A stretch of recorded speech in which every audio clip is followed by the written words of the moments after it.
आपने जो सवाल पूछा ना उसको बड़ी खूबसूरती से जो है पॉलिटिकल को इलेक्टोरल बना दिए। आप बताइए पॉलिटिकल होने का मतलब सिर्फ इलेक्टोरल होना होता है? मैं एक सवाल एक मिनट जवाब के सारे सवाल का जवाब दूंगा। गांधी पॉलिटिकल थे कि नहीं थे? गांधी ने कितने चुनाव लड़े?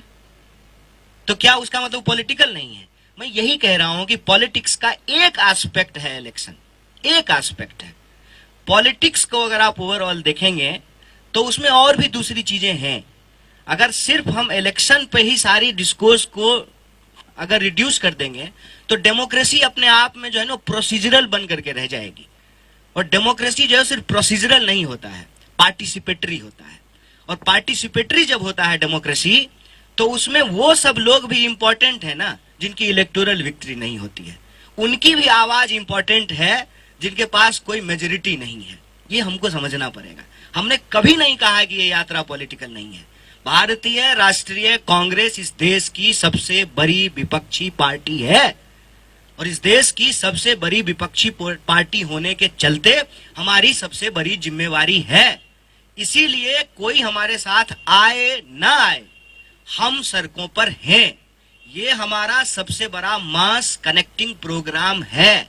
हम ये मास कनेक्टिंग प्रोग्राम इसलिए कर रहे हैं कि मास मीडिया फंक्शन नहीं कर रहा है। मास और मीडिया अलग हो गया है। पब्लिक पार्टिसिपेशन का जो सबसे बड़ा इंस्टीट्यूशन है इस देश में संसद, वहां पे लोगों को बोलने नहीं दिया जाता है। टीवी स्टूडियो के डिबेट में महंगाई का मुद्दा गायब है। 100 डिबेट होते हैं तो एक डिबेट जो है लोगों के इश्यूज पे होते हैं, 99 डिबेट जो है वो हिंदू मुसलमान पर होता है।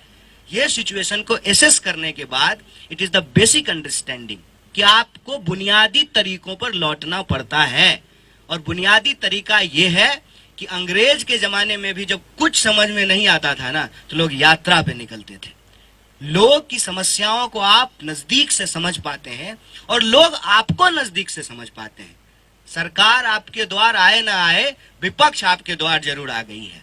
बिल्कुल स्पष्ट उद्देश्य है। कभी नहीं कह रहे हैं कि इसका राजनीतिक उद्देश्य नहीं, इलेक्टोरल नहीं है।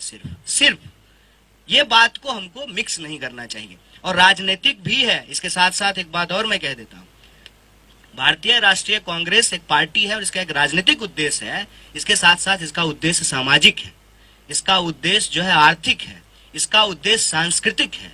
और ये सारी चीजें जो है आपको इस यात्रा के अंदर रिफ्लेक्ट होता हुआ दिखेगा। अभी पीछे जो है हम लोग मध्य प्रदेश की जो है लोक परंपराओं और संस्कृतियों से जो है इंटरेक्ट कर रहे थे। अब राजस्थान की लोक संस्कृति और परंपराओं से इंटरेक्ट करेंगे। तो ये राजनीतिक नहीं है, ये सांस्कृतिक भी है।